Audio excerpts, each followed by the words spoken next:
Eh bien, bonjour à tous, merci d'avoir répondu présent pour cette troisième édition. Alors, je vais me faire gronder, je vais dire des Riku Days, mais on n'a plus le droit de dire les Riku Days maintenant.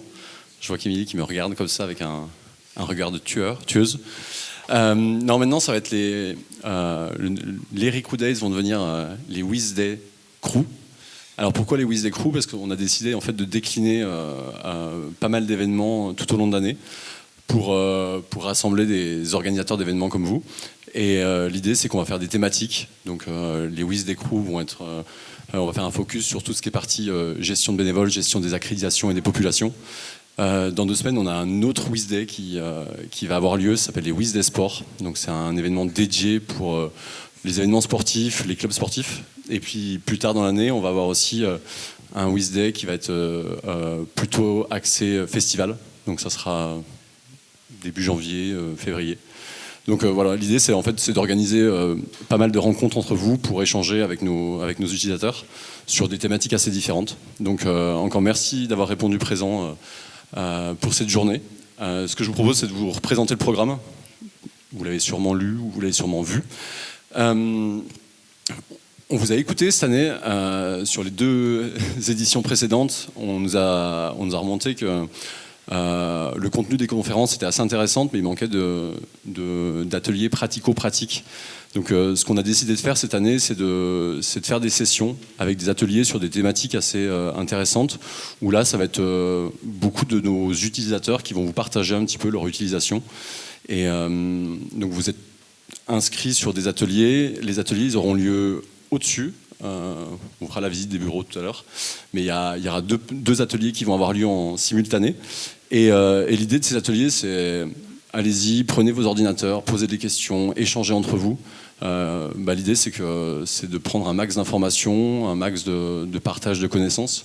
Et donc du coup, les ateliers, comment ça va se passer ? C'est que le premier atelier, ça va être Alexandra du Festival d'Ambert qui va nous présenter, qui est là-bas. Salut Alex. Qui va nous présenter comment piloter un événement sereinement avec des vues personnalisées, classées et organisées. Donc là, Alex, c'est une ancienne RH. Je peux vous dire que son compte Recrutir, il est très très très bien organisé. Vous allez pouvoir voir comment il est organisé.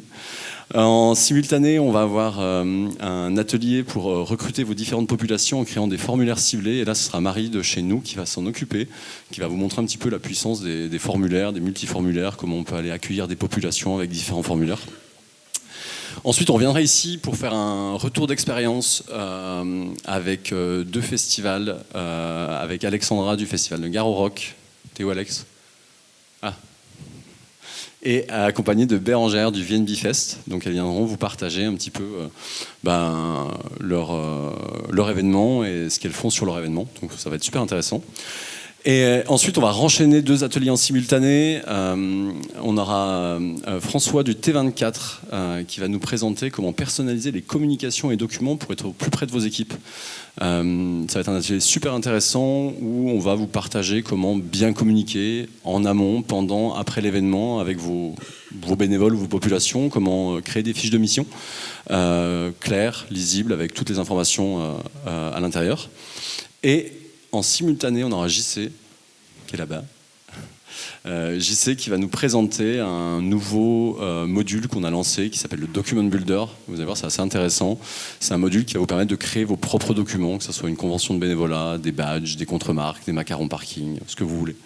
Donc n'hésitez pas à venir à cet atelier. On va le faire 2 fois cet atelier parce que c'est assez intéressant que vous puissiez le voir. Et ensuite, on va enchaîner avec un retour d'expérience avec l'Infernal Trail et le Grand Raid du Finistère qui vont nous parler un petit peu pareil de la gestion des bénévoles et de la gestion des accréditations sur leur événement. Et puis on va enchaîner encore un 2e atelier avec Alexandra qui va revenir faire sa première conférence, mon premier atelier. Et ensuite on aura Flo de chez nous. T'es où, Flo ? Qui est là-bas. Et Flo, il va... Alors je sais qu'il y en a plein qui n'ont pas compris ce que c'était Zapier. On m'a posé pas mal de questions. Mais en fait, on va vous montrer un petit peu comment on peut pousser de l'automatisation avec notre solution, avec une solution qui s'appelle Zapier, qui permet de se connecter, de s'interconnecter avec plein d'autres solutions. Donc l'idée, c'est de vous montrer des cas pratiques pour vous donner des idées. Ça va être assez intéressant. Ensuite, François va nous refaire son atelier sur la partie communication auprès des populations et des bénévoles. Et Matt nous présentera la nouvelle synchronisation entre Recruiter WizCrew et tout l'écosystème de WizEvent pour encore plus de performance, encore plus de facilité. Vous allez voir, ça va être super intéressant. Et puis on va continuer une dernière conférence avec Guillaume et Guillaume des Eurockéennes de Belfort et du festival Bobital qui vont nous parler de la gestion des accréditations sur leur événement. Et on va finir par un atelier avec Victor qui va nous présenter un petit peu comment on peut organiser la communauté bénévole, comment on peut gérer les données, comment on peut communiquer avec les populations. Et JC fera aussi son atelier encore en simultané sur le document builder pour ceux qui n'ont pas pu assister à la première conférence. Et après, on finira par une soirée. L'événement le plus attendu. Donc voilà, en tout cas, je vous souhaite une bonne édition.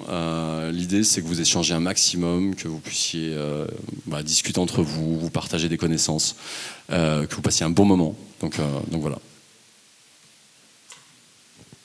Et on va commencer par vous dire un petit peu ce qu'on a fait, parce qu'on n'a pas fait que des festivals cette année, on a travaillé un petit peu. Donc on va vous présenter un petit peu la rétrospective de cette année. Et du coup, Matt, je vais te laisser dire 2-3 choses sur ce qu'on a fait.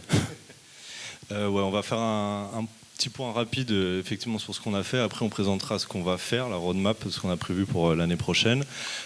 Déjà quelques chiffres qu'on trouvait intéressants pour montrer la croissance de WizCrew grâce à vous tous et toutes.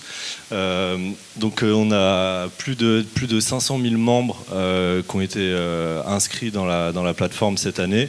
Donc là, c'est les chiffres depuis le 1er janvier. Donc voilà, plus de quasiment 500 000 aussi accréditations attribuées.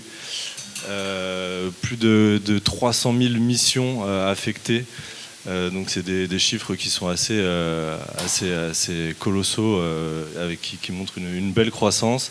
Et le dernier, le plus impressionnant, beaucoup d'emails envoyés, avec presque 2 millions d'emails envoyés. Donc voilà, merci à vous, c'est grâce à vous que ces chiffres sont si impressionnants et continuent de grossir d'année en année. Et on a une bonne nouvelle sur les emails, c'est qu'on a réussi la semaine dernière à attirer l'attention de la directrice générale du digital chez La Poste. Et enfin, on ne va plus être spammé par La Poste. Donc tous vos membres, vos bénévoles qui ont des adresses laposte.net, oui, il y en a encore beaucoup qui ont des adresses La Poste, ils vont être délivrés avec beaucoup de succès. Donc ça nous a mis du temps, mais on est rentré chez La Poste. Donc,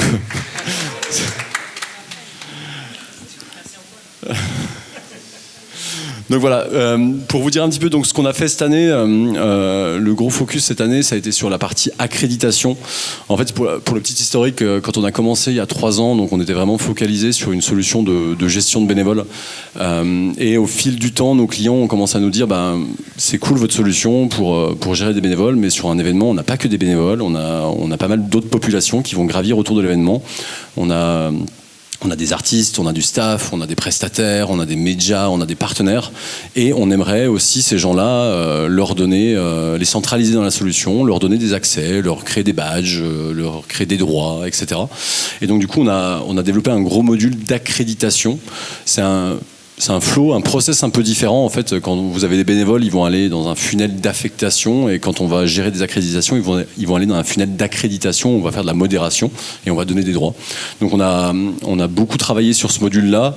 On aura l'occasion de vous le présenter un peu plus en détail lors des ateliers, mais c'est un peu le gros focus de l'année. Donc ceux qui l'ont utilisé ont pu voir un petit peu l'évolution de ce module-là. Et par rapport à ça, Matt, je vais te laisser parler des délégations du coup. Ouais, c'est vachement lié en fait les délégations. Pour ceux qui connaissent pas, qui n'ont pas utilisé encore, ça permet, comme son nom l'indique, de déléguer l'inscription. Donc en fait, vous allez pouvoir créer des différentes délégations pour différents partenaires, par exemple. nommer un responsable, et c'est cette personne-là qui va inscrire les personnes avec qui il vient. Donc en fait, ça vous permet de donner la main à d'autres personnes pour que ces personnes-là inscrivent à leur tour leurs collègues, leurs invités.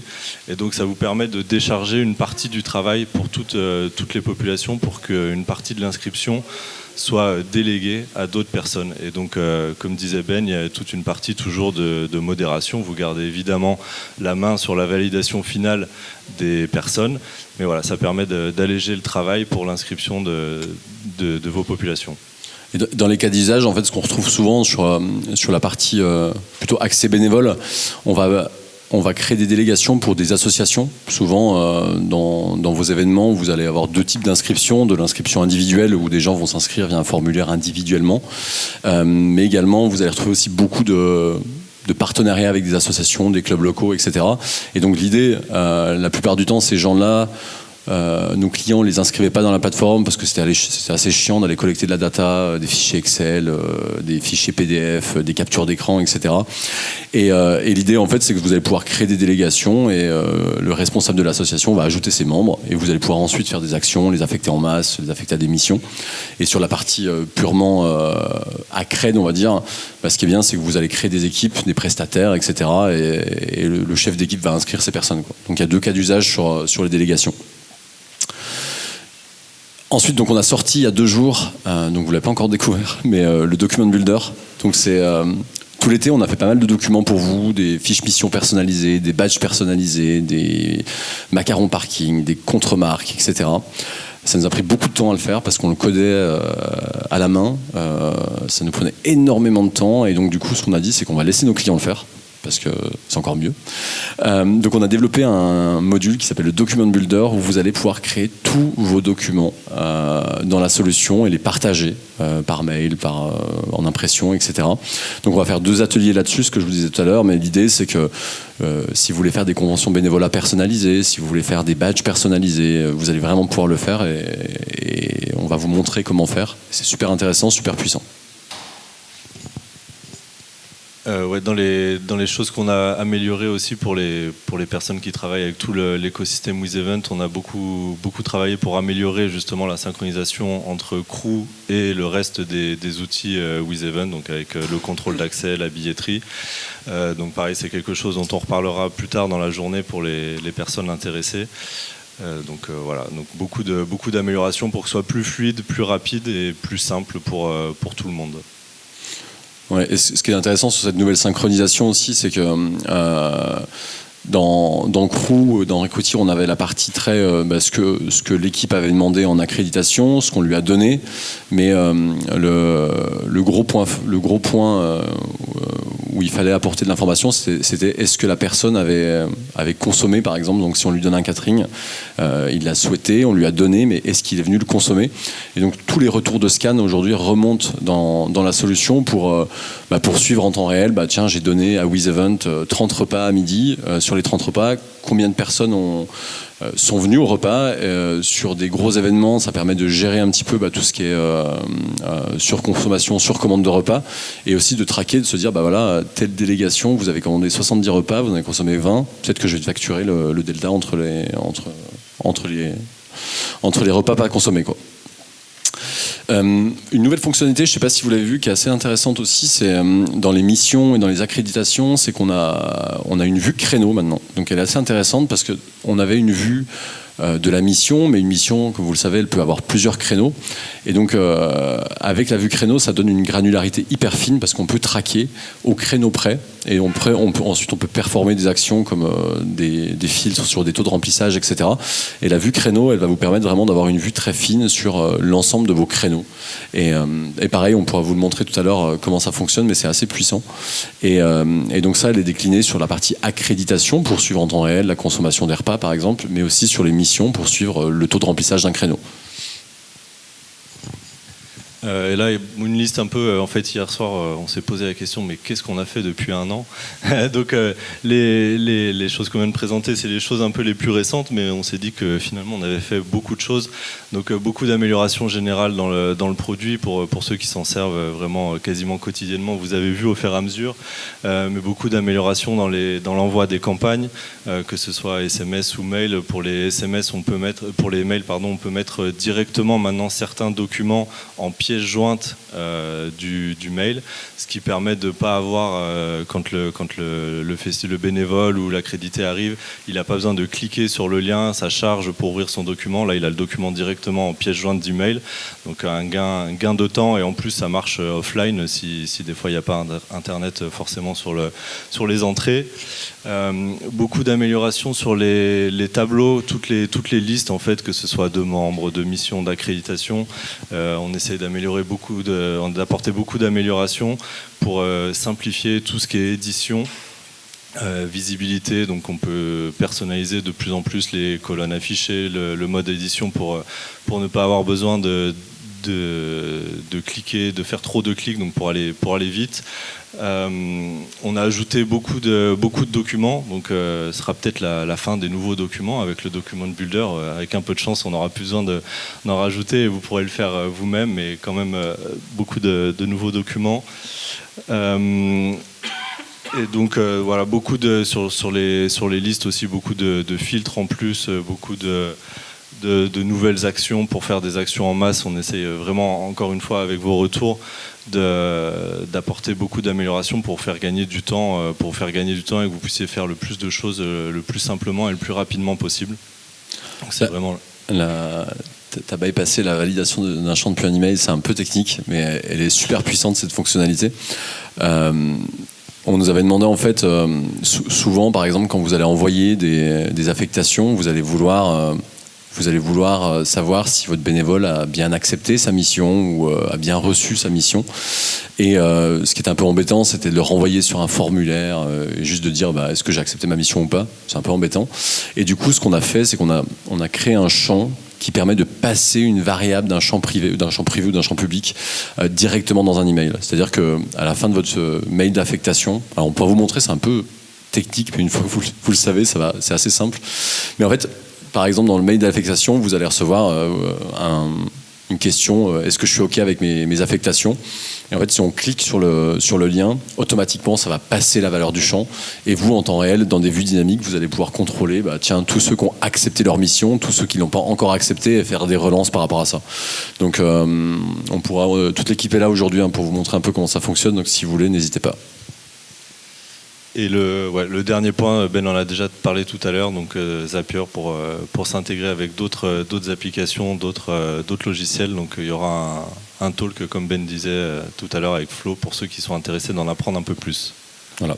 Bon, on a fait beaucoup d'autres choses, et on oublie un petit peu. Je suis aussi moins rigoureux sur les newsletters qu'on envoie. Normalement, j'en envoie une par semaine. Mais depuis un certain temps, j'ai plus trop le temps d'en envoyer, mais je vais reprendre un petit peu ma rigueur d'en envoyer une par semaine. D'ailleurs, si vous les recevez pas, n'hésitez pas à me dire, mais toutes les semaines, on essaye d'envoyer des updates de tout ce qu'on a fait. On essaie de le documenter au maximum pour que vous puissiez avoir toutes les dernières nouveautés de la solution. Ce qu'on s'aperçoit souvent, ce qu'on a l'habitude de faire avec vous, c'est qu'à la fin des événements, on aime bien faire des retours d'expérience pour savoir ce qui a bien fonctionné, ce qu'on peut améliorer. Et souvent, ce qu'on s'aperçoit malheureusement, c'est qu'il y a plein de choses que vous voulez faire et que vous pouviez déjà faire. C'est parce que vous n'avez pas forcément la bonne information. Donc on essaye un maximum de développer cette partie, de vous pousser de l'information, de vous donner toutes les clés pour que vous puissiez utiliser la solution à son max, quoi. Donc voilà, on va parler un petit peu de ce qu'on va faire l'année prochaine. Ouais, après tout ce qu'on a fait, ce qu'on va faire, les choses sur lesquelles on travaille et sur lesquelles on va travailler dans l'année à venir. Le premier point qui est en cours de développement, qui a été beaucoup demandé, c'est une gestion plus fine et plus avancée des droits. Donc aujourd'hui, les droits se limitent à être administrateur général, administrateur d'un événement ou responsable d'une délégation ou d'une mission, avec des droits prépackagé, enfin vous pouvez pas éditer ce que peuvent faire ou pas les responsables de mission. Donc là, on est en train de travailler pour vous donner la main et que pour vous puissiez vous-même donner la main à vos responsables pour qu'ils aient des droits que vous choisissez en fait. Vous pourrez choisir, tiens, lui il peut voir les missions et envoyer des campagnes par exemple. Lui il peut éditer les membres et les affecter, les accréditer. Donc voilà, donc ça vous permettra d'imaginer tout un tas de droits comme ça, de scénarios pour donner accès potentiellement à plus de monde, mais en étant sûr qu'ils font pas plus que ce que vous voulez et qu'ils font pas n'importe quoi entre guillemets, qu'ils aient accès vraiment qu'à leur périmètre, au périmètre que vous aurez choisi. Donc voilà, ça c'est quelque chose qui est en cours de développement, sur lequel on travaille activement. Il y a une première version qui est bientôt prête, donc qu'on pourra déjà vous exposer bientôt. Et après c'est quelque chose qui va être, comme tout, de toute manière, quelque chose qui va être amené à évoluer pour que les droits soient de plus en plus avancés et granulaires et que vous puissiez choisir de mieux en mieux ce que peuvent faire les personnes qui ont accès au logiciel. Donc ce que disait Ben tout à l'heure sur la partie intégration, quand on a les retours de scan par exemple, ce qui est intéressant c'est de pouvoir visualiser, visualiser que ce soit pour des missions ou des accréditations, visualiser combien de personnes sont attendues, combien de bénévoles vous attendez sur une mission, combien d'accrédités de personnes au catering par exemple vous attendez, et de voir aussi le nombre de personnes qui sont venues, donc que ce soit sur les missions si vous utilisez le pointage par exemple, ou sur les accréditations si vous utilisez nos outils WizAccess pour scanner, d'avoir les retours de scan et d'avoir en temps réel. Donc ça, toute une partie amélioration un peu du reporting, des visualisations. Donc ça c'est quelque chose aussi sur lequel on travaille et on va travailler activement pour exposer ces données de manière simple et compréhensible. Un gros point, je pense, qui est attendu par beaucoup de monde, un retour qu'on a beaucoup eu, c'est l'amélioration sur les filtres. Donc aujourd'hui, les filtres, c'est vraiment une pierre angulaire. On peut filtrer sur beaucoup de choses et sur beaucoup de nos objets, que ce soit les missions, les accréditations, les membres. Et donc une des limitations, c'est qu'aujourd'hui tous les filtres c'est et, donc si vous rajoutez un filtre, ça va tout le temps faire un et, donc filtrer de plus en plus. Et donc l'idée c'est qu'on va essayer d'améliorer ça pour vous laisser aussi plus de flexibilité pour construire des filtres et des vues plus précises, donc en pouvant faire des groupes de filtres, des et ou. Donc voilà, ça peut être un peu avancé, mais ça permet de plus de liberté pour retrouver vraiment que ce soit les missions, les accréditations ou les membres vraiment que vous voulez. Donc voilà, ça c'est quelque chose sur lequel on va travailler. On pourra vous montrer, JC pourra vous montrer un peu ce qu'on a prévu de faire pour les personnes intéressées, pour avoir des premiers retours avant qu'on commence à travailler dessus. Pareil, un point qu'on va améliorer grâce à vos retours, c'est l'amélioration de l'activité, voire les activités qui ont eu lieu sur des missions, sur des accréditations, enfin sur tous les objets, sur les membres, pouvoir avoir un historique en fait de tout ce qui s'est passé. Aujourd'hui, on a déjà une première version, mais il est assez difficilement exploitable. Donc l'idée c'est d'apporter des améliorations là-dessus pour que vous ayez une meilleure visibilité, et surtout avec la gestion des droits, s'il y a de plus en plus de personnes qui ont accès au logiciel, ce sera de plus en plus important de pouvoir voir qui a fait quoi, parce que c'est vrai que des fois on a des questions, tiens, il y a tel membre, il est affecté, mais c'est pas moi qui l'ai fait, et donc qui a affecté une personne par exemple. Et donc pour pouvoir répondre à cette question le plus facilement possible, on va améliorer la partie historique activité.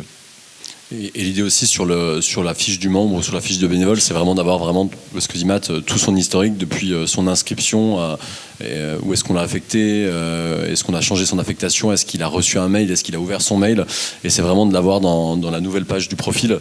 Et là il y a un exemple assez concret, mais on voit en un clic toute son activité, tout son historique, et ça permet quand on l'a au téléphone, quand on l'a par mail, de retracer vraiment tout ce qu'il a fait, quoi.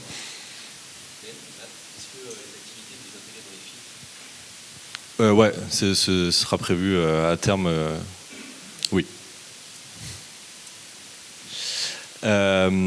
Et ouais, un point aussi, je sais pas si tout le monde est au courant, mais on a une version mobile qui existe aujourd'hui. Donc c'est pas une application en soi, c'est une version responsive. Donc si vous allez sur Recruiter sur votre téléphone, on a une version accessible. Mais pour être honnête, on lui a pas accordé autant d'importance que ce qu'on aurait dû. Donc voilà, donc c'est prévu qu'on repasse du temps dessus pour l'améliorer. Pareil, ça fait partie de vos retours qu'on a eu surtout pendant l'exploitation sur le terrain. C'est assez pratique d'avoir accès sur son téléphone, sur un iPad, sur une tablette. Donc on va passer du temps pour améliorer la version mobile de Recruiter.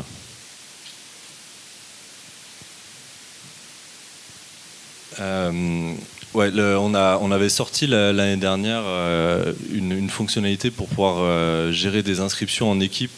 Ça avait été beaucoup demandé pour que vos bénévoles puissent s'inscrire à plusieurs et que vous ayez la vue qui se sont inscrits à plusieurs et qui veulent rester entre eux, qui veulent être affectés sur des missions ensemble. Mais malheureusement, on a eu beaucoup de retours de votre part, comme quoi c'était pas idéal la version actuelle.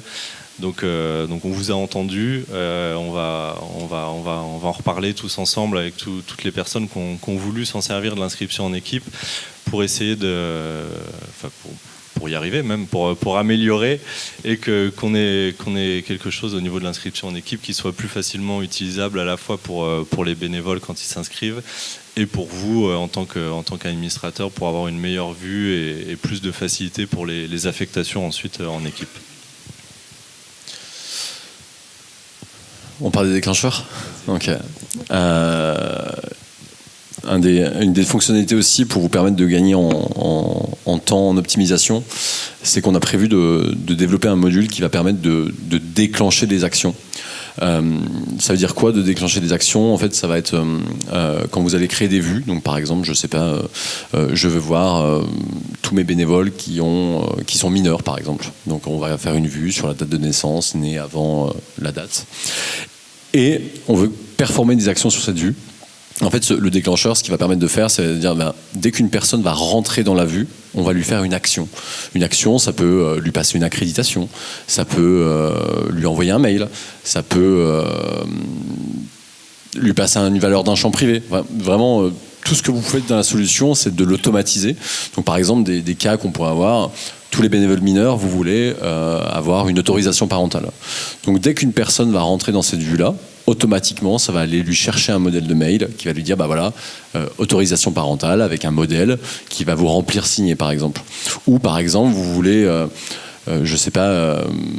donner du cashless, par exemple, ou une accréditation à des personnes qui sont sur une mission VIP, par exemple, ils doivent accéder à une zone VIP. Dès que ces personnes vont rentrer dans cette vue, automatiquement, ils vont prendre une accréditation. Et en fait, l'idée, c'est que une fois que vous avez paramétré un petit peu le squelette de la plateforme, c'est que ça tourne tout seul et ça vous permet de gagner beaucoup de temps et juste avant l'événement, juste avant l'exploitation, vous soyez plutôt serein et tranquille et que la solution le fasse pour vous. Je pense qu'on a fini sur la partie roadmap. On s'est laissé du temps exprès avant de commencer les ateliers parce que cette roadmap, elle n'est pas figée. Tout ce que vous voyez ici, c'est pas Mathieu, c'est pas JC, c'est pas Flo qui se sont dit tiens, on va faire ça parce qu'on a envie de faire ça. C'est vos retours. Et l'idée là, de ce temps qui nous reste avant d'attaquer les ateliers, c'est vraiment de savoir vous ce que vous aimeriez avoir demain. Et ce qui nous permet justement de voir aussi, vu que vous êtes tous ensemble, de savoir de discuter sur ce que vous voulez sur ce que vous voulez demain. Il y a des sujets où on se pose des questions, typiquement la signature électronique, ça a été des choses qui nous ont été demandées, mais on aimerait bien savoir si demain on vous met à disposition un module de signature électronique. Est-ce que c'est quelque chose que vous allez vous servir? Est-ce que vous faites signer des lettres d'engagement? Je vois des oui donc voilà, l'idée de ce temps là, en fait, c'est d'échanger, de nous poser vos questions. On est là, on va être honnête avec vous, on va être franc et transparent. Et donc voilà, n'hésitez pas. Oui, je vais repasser le micro.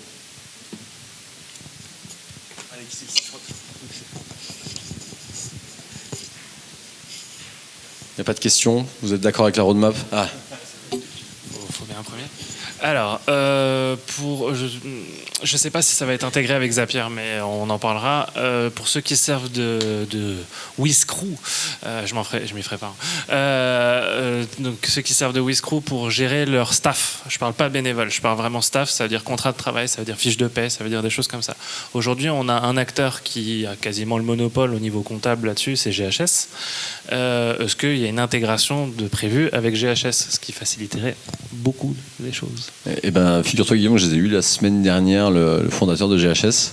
On a parlé comment on allait communiquer ensemble et en fait, ils ont prévu de développer une intégration Zapier aussi. Bravo.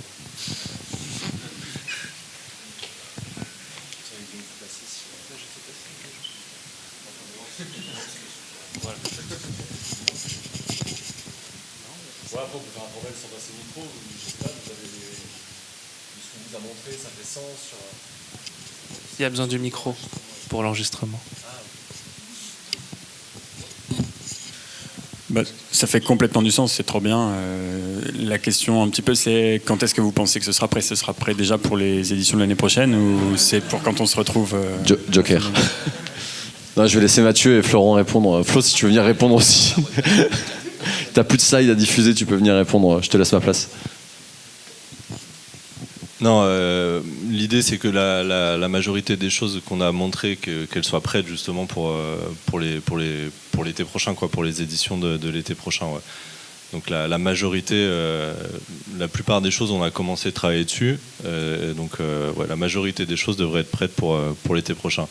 Mais sur ça aussi, je pense qu'on essaiera de faire un meilleur travail de transparence dans les newsletters, par exemple, pour vous tenir au courant de l'avancée de certaines choses et que justement que vous soyez au courant de si ce sera prêt ou pas, qu'on soit transparent sur ça et que vous attendiez pas quelque chose si on sait pertinemment qu'on n'aura pas le temps de le terminer avant l'été prochain. Ouais.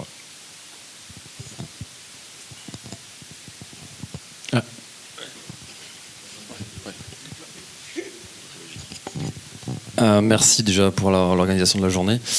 Juste avec la version V2 de de la version mobile friendly, est-ce que vous avez prévu un système de notification soit pour les personnes qui sont bénévoles, qui doivent être en poste à un certain moment, ou pour celui qui est responsable de dire coucou, tu dois avoir X, Y, Z qui est là? Sur la partie mobile, tu es responsable et toi, vous avez une option pour pointer les membres, les bénévoles. Après, ce que tu parles, en fait, ça veut dire, ça impliquerait qu'on équipe d'une application mobile chacun de tes bénévoles. Et ce qui est ou un mail. Ou un mail. Un SMS. Sur les SMS, on avait regardé pour faire un truc là-dessus. Tu sais, pour partager la localisation. On avait étudié un cas d'usage en fait où on est capable d'envoyer dans un SMS, on est capable d'envoyer un lien où quand le bénévole clique sur le lien, ça lui partage les coordonnées GPS, ça pourrait les remonter sur une carte pour dire bah voilà, est-ce que tu es en place? Clique ici pour partager ta position. Et quand il clique, ça pourrait remonter sur une carte directement toi dans la solution. Et c'est des choses qu'on avait regardées. On avait fait un POC là-dessus. Ça fonctionnait pas trop mal, mais ça voudrait dire que déjà tu es lié à la couverture du réseau. Donc sur des événements comme des trails, c'est un peu plus compliqué. Mais ouais, c'est des sujets qu'on a déjà traité ça.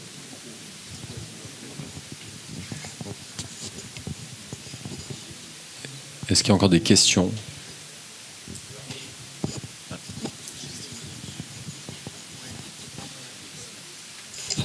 Merci. Déjà, bravo à toute l'équipe pour tout le travail qui a été fait jusque-là, parce que nous, en un an, on a vu vraiment l'évolution, et je pense que ça mérite de le dire. Sur le sur votre planning là 2025, tu parlais de la signature électronique. Moi, en tout cas sur le festival, c'est clairement quelque chose qui peut nous intéresser, qu'on n'a pas vu là, mais il y a beaucoup de sujets que vous allez effectivement traiter. En tout cas, c'est vraiment un sujet qui, pour nous intéresse. Bon, on va faire un petit sondage. Là. Levez la main qui serait intéressé par la signature électronique. Alors voilà. Le problème de la signature électronique, en fait, c'est que c'est une signature qui a une traçabilité. Donc, c'est pas nous qui pouvons faire de la signature électronique, c'est qu'on doit passer par un outil qui permet de faire ça. Et donc, ça veut dire que c'est un coût et c'est des coûts à l'usage. Donc, c'est des coûts par signature. Donc, le faire, techniquement, on peut le faire. Mais demain, est-ce que vous seriez prêt à payer pour l'utiliser? Je sais pas. Et donc ça, on ne s'est pas encore trop renseigné sur les coûts, mais c'est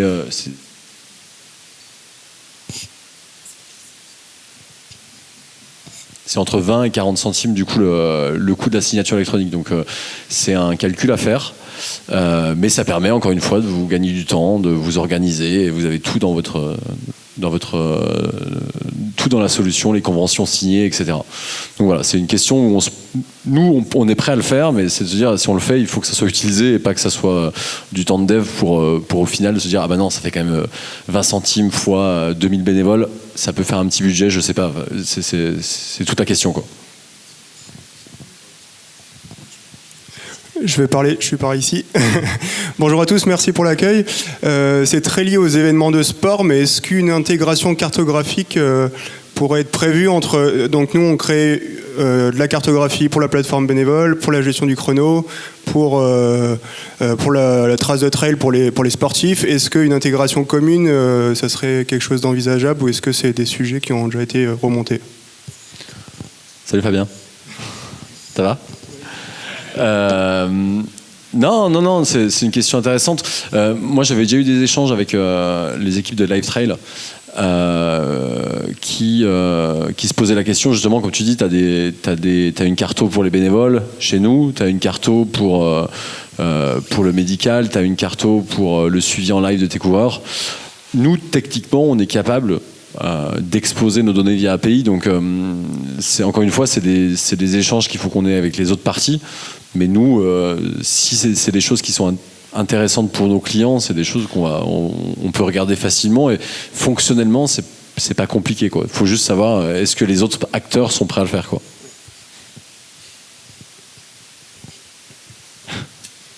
Ça t'intéresse, Laurie?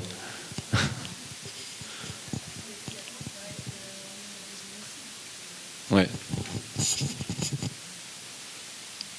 Et ben on en discutera alors. Comment? Est-ce que c'est tout bon pour cette première partie? Ok. Alors j'en profite du coup pour Lucas et Alex. Vous pouvez vous lever, s'il vous plaît? Alexandra Mo de Garon Rock et Lucas. J'allais en parler, ouais. En fait, Lucas et Alex se sont rencontrés au WizDay Crew de l'année dernière, et ils ont décidé de monter un collectif de respo bénévoles. Donc ils sont en train de le monter. Et en fait, l'idée, c'est vous allez créer quoi? Une communauté, vous allez créer un groupe de coordos bénévoles sur des événements. Et vous êtes un peu en plein dedans en ce moment, donc je sais pas, tu veux nous en parler un petit peu, la genèse de ce projet? L'idée est encore assez floue, mais ce qui ressortait l'année dernière suite au Recruit Days qu'on avait fait, c'était d'avoir un endroit où, en tout cas, désolé pour le monde sportif, mais en tout cas le monde de l'événementiel musical pour les festivals, un endroit où on pouvait discuter soit de nos interrogations en temps réel, soit des évolutions qu'on a besoin en temps réel. En fait, une sorte de communauté. Parfois, il y a des personnes qui utilisent bien plus la solution que nous, on peut l'utiliser, qui ont compris des filons, des astuces, qui ont peut-être échangé avec des membres de Wiz ou de Recrutière pour avoir des astuces, et donc de pouvoir faire part en fait à l'ensemble de la communauté sur notre domaine qui utilise certaines fonctionnalités. Donc, je pense que ça peut se transposer également pour l'événement sportif, mais c'est vrai que voilà, on a tous la même problématique, c'est qu'au moment du rush, on n'a plus trop le temps de penser à tout ce qui peut nous attendre, et le fait d'avoir peut-être cette communauté qui se mettrait en place, on se disait avec Alexandra par événement, c'est-à-dire une communauté propre pour les festivals et peut-être une communauté propre pour l'événement sportif, voilà, de pouvoir échanger entre nous avec un regard de l'excellentissime Ben et de son équipe pour nous apporter les réponses en temps réel. Oui, c'est ça. L'idée, c'était d'avoir une sorte de fédération qui porte bien cette signification, se fédérer, partager. Peut-être aussi dégager assez rapidement quelles sont les problématiques importantes, ou en tout cas les problématiques communes qu'on a, ne serait-ce que la gestion des repas, des t-shirts, des accès, et comment on gère effectivement. Quels peuvent être les panels des réponses, après tout en ayant conscience que chaque événement a son fonctionnement, mais on est persuadé qu'on peut largement partager et s'inspirer d'autres fonctionnements. Donc voilà, l'idée c'est de peut-être partir, on ne va pas essayer de révolutionner tout en une fois, mais de choisir peut-être quelques thématiques importantes qui seront des débuts d'accroche, et en fonction des retours et de vos retours, on ouvrira le panel des discussions. Voilà. Évidemment, on a déjà un compte qui est créé, et vous allez recevoir bientôt un formulaire avec des petites questions. Vous savez comment ça marche. Et puis voilà, en attendant vos retours.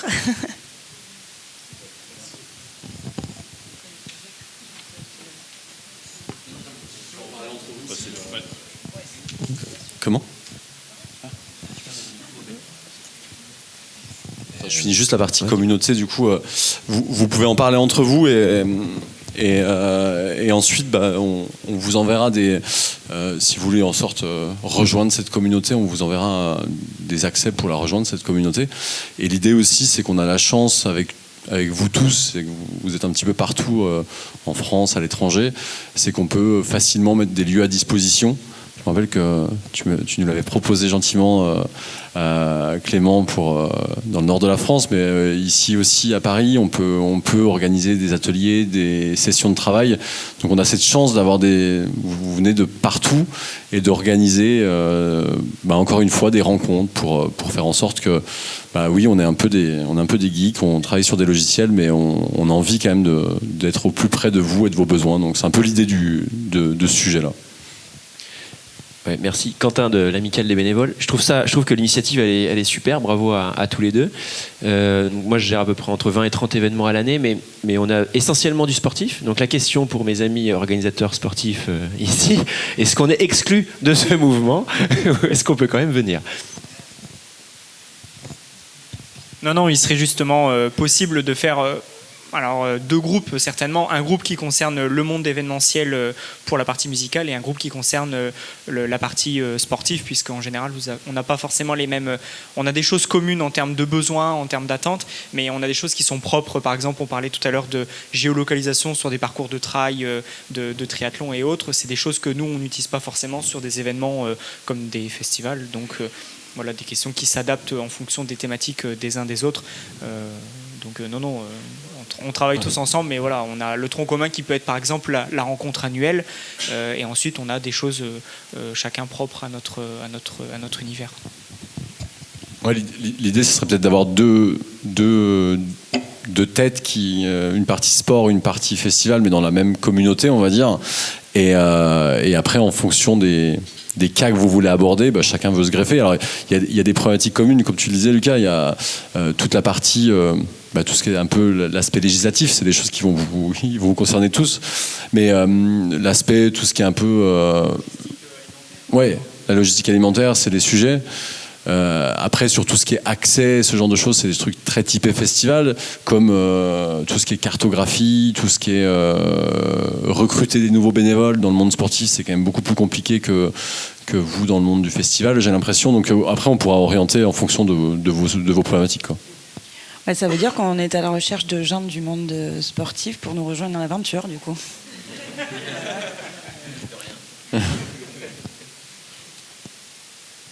Bon, super. Ce que je vous propose, du coup, on est parfait dans les temps, c'est qu'on va commencer à se diriger pour les ateliers. Si vous voulez faire une pause, boire un café, manger, fumer, faire ce que vous voulez, vous pouvez le faire. Et l'idée, c'est qu'on se rejoigne à 10h pour les ateliers. Alors, ça sera au dernier étage. 11h. 11h, pardon. Ok. Manque de sommeil. À 11h sur les ateliers, donc les intervenants vont commencer à se préparer, et vous allez pouvoir les rejoindre. Vous allez pouvoir prendre vos ordinateurs si vous voulez prendre vos ordinateurs, et voilà. Merci.